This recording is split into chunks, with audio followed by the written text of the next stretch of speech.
Bismillahirrahmanirrahim. Assalamualaikum warahmatullahi wabarakatuh. Alhamdulillahi rabbil alamin. Wabihi nasta'inu ala umuri dunya waddin.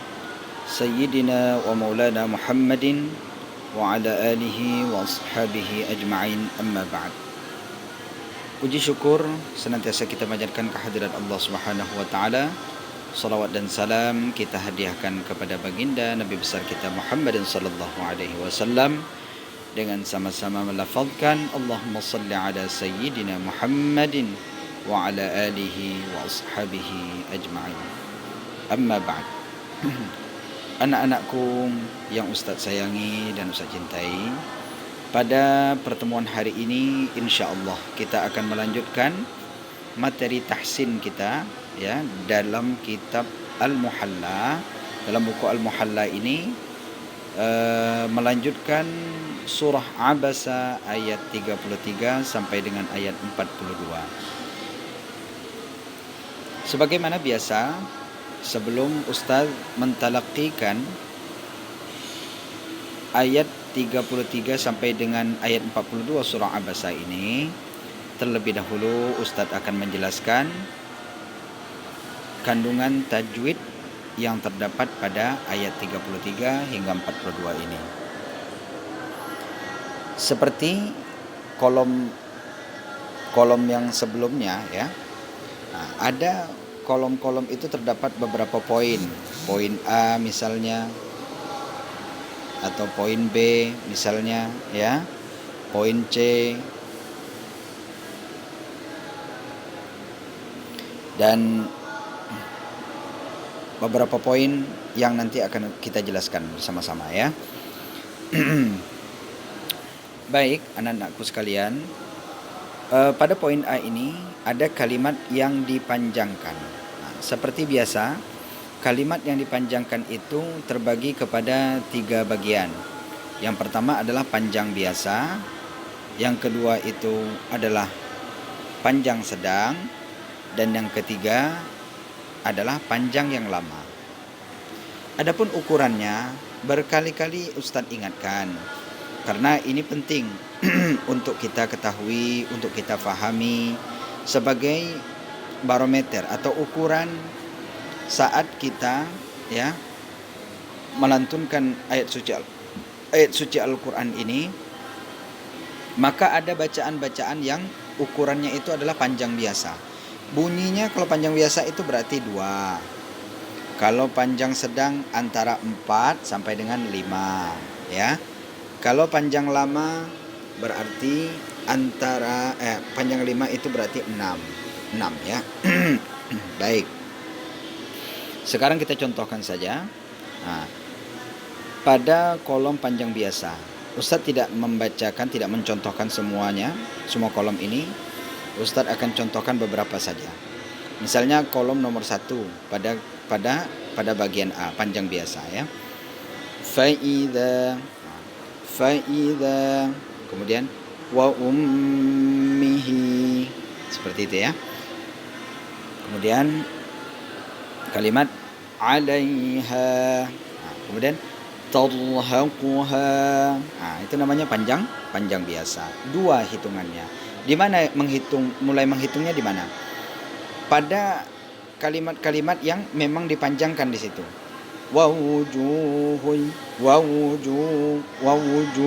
Wujuhnya itu di situ ya. Dhahikatun. Berarti di dha-nya yang dipanjangkan. Seperti itu. Kemudian ada panjang sedang.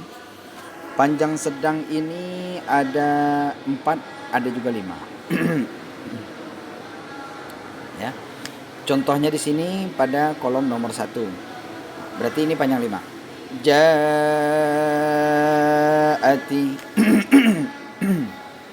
Gitu ya. Yang nomor 2 misalnya, ini kalau berada di akhir, kalau berada di tengah-tengah dia tetap 2 harokat. Akhi wa abi wa bani. Itu panjang sedang. Ada lagi yang panjang lama. Yang panjang lama ini mesti 6, hitungannya 6 Ini 5 ya, tambah 1 6. Contohnya di sini pada kalimat as-sakhah. Nah, ya. As-sakhah. Ingat, ketika ingin khahnya itu langsung di sini habis. As-sakhah. Oke. Kemudian ada bacaan yang didengungkan. Bacaan yang didengungkan itu di sini ada huruf mim, mim yang bertasydid misalnya. Contohnya wa ummihi, 3 ya. Ingat, kalau yang dengung itu ada 3 hitungannya. Wa ummihi. Ya, kemudian kita lanjutkan. Di sini.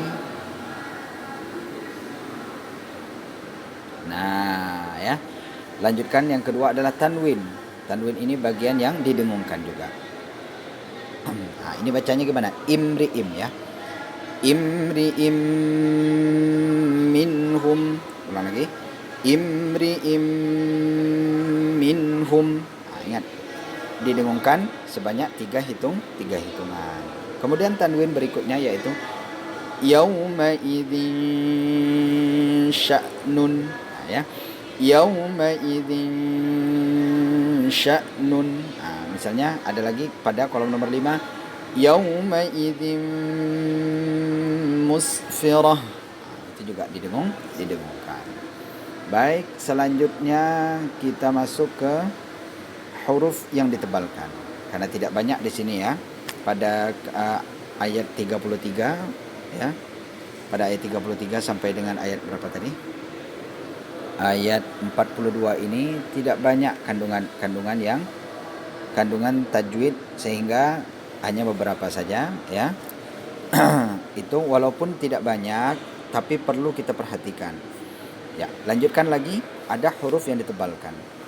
Huruf yang ditebalkan di antaranya itu adalah huruf shad ya, huruf shad. Akan Ustadz contohkan bagaimana penyebutan huruf shad.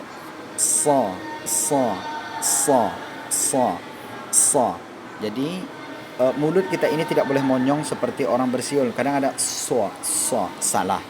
Yang benar itu adalah sa, sa, sa. Mulut tidak monyong, tidak ditajamkan ya. Sa, sa, sa, sa. Mulut tidak ditajamkan. Kemudian posisi lidah kita berada di bawah. Sa, sa, sa, sa, sa, sa. Jadi kalau kita runtutkan, baik itu dia berharakat fathah, kasrah, dhammah dan lain-lainnya ya, maka bunyinya seperti ini. Sa, si, su, bas, su, san, sani, sas, na, minal, musni, masi, san, sani, sa. Itulah huruf shad ya. Kalau kita contohkan kepada kalimat, misalnya pada poin nomor 1 ya, kolom nomor 1 ini as-sakhah ya, as-sakhah gitu ya. Kemudian yang poin nomor 2 wasahibatihi. Itu ya. Kemudian huruf berikutnya yang ditebalkan adalah huruf ra.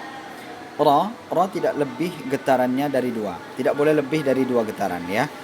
Yafirrul mar'u rariru barruran ranirarna minal murni mariran ranira.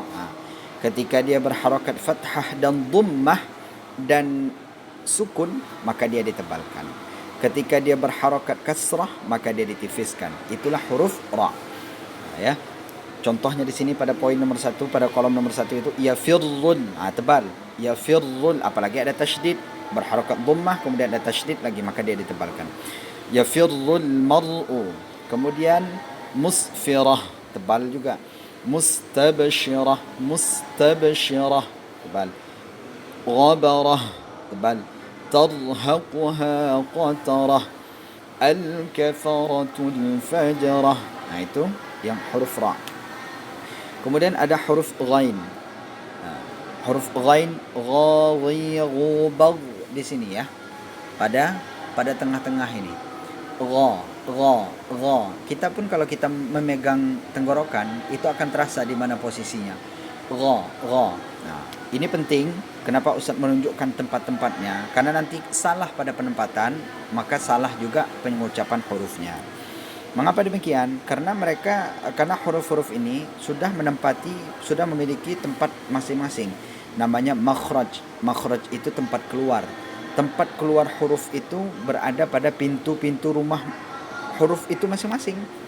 Ya. Nah, seperti ba. Ba itu berada di bibir ya. Dua bibir, syafatain berarti kan. Ada lagi ta itu berada pada lidah, lisan berarti kan seperti itu. Nah, dan ada lagi huruf gha yang sekarang kita bahas ini, yang ditebalkan ini. Di mana tempatnya? Namanya huruf halqum ya, halqi itu berarti di tenggorokan ya. Baik. Kemudian ada huruf dad ya, dad itu ditebalkan juga. Huruf dad itu contohnya di sini dhahikatun. Penyebutan huruf ba atau pelafalan huruf dad itu bisa saja lidah kita ditempelkan ke rahang kiri atau rahang kanan ya, dua demikian. Asal bunyinya itu bulat, tidak seperti do. Kalau do itu berarti kita menempelkan lidah kita ke langit-langit, salah. Dia tidak ke langit-langit, tapi ke ya perut kiri atau kanan lidah kita ini menempel ke rahang kiri rahang kanan. Ba di bu bab gitu ya. Nah, itu bad. Kemudian ada huruf qaf. Huruf qaf itu contohnya tadhaquha, tebal. Tidak boleh tadhaquha. Dia tidak hamas, tidak berangin ya. Qatarah. Kemudian ada huruf yang dipantulkan pada ayat berapa ini? Ayat 33 ini ya, sampai dengan habis. Itu ada huruf ba. Mustabsyirah. Nah, pantulannya itu lentur saja. Mustabsyirah. Nah, itu contohnya. Baik. Sekarang akan Ustaz talaqikan ya, bagaimana cara membaca surah Abasa ayat 33 sampai dengan 42 ini. Baik. A'udzu billahi minasy syaithanir rajim. فإذا جاءت الصاخة ya, يوم يفر المرء من أخيه وأمه وأبيه وصاحبته وبنيه لكل امرئ منهم يومئذ شأن يغنيه وجوه يومئذ مسفرة ضاحكة مستبشرة ووجوه يومئذ عليها غبرة ترهقها قترة أولئك هم الكفرة الفجرة صدق الله العظيم. Nah, itu tadi talaqi dari Ustaz untuk surah Abasa ayat 33 sampai dengan 42. Mudah-mudahan anak-anakku sekalian bisa mempelajari, bisa memahami apa yang telah Ustaz sampaikan barusan ya, dan bisa dipraktekkan dalam pembelajaran dan dalam membacakan, mentilawahi atau mengqiraatil Quran kan ya, Al-Quran kita ini. Terima kasih kepada anak-anakku sekalian. Kita tutup. Assalamualaikum warahmatullahi wabarakatuh.